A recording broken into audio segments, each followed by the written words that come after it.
السلام علیکم سامعین، 8 ربیع الثانی اور 24 اکتوبر ہے۔ خبر کا عنوان ہے ششماہی امتحان۔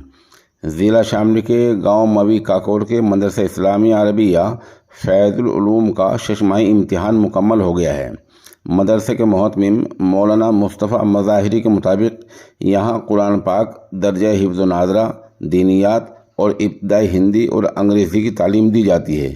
اسی مناسبت سے منعقد تقریب مولانا محمد عمر کی دعا پر پوری ہوئی۔ یہاں امتحان لینے والوں میں مولانا تصور، مولانا عتیق، مولانا رضوان، مولانا محمد حسین، مولانا ارشد، مولانا امجد، قاری کوثر، ماسٹر محمد سراج وغیرہ شامل رہے ہیں۔ مجلس کے شرکاء میں مولانا فرمان، مولانا عابد، قاری مرسلین، قاری غفران، حافظ زاہد وغیرہ کے نام قابل ذکر ہیں۔ خبر کے لیے ہم مولانا فرقان قاسمی کے شکر گزار ہیں۔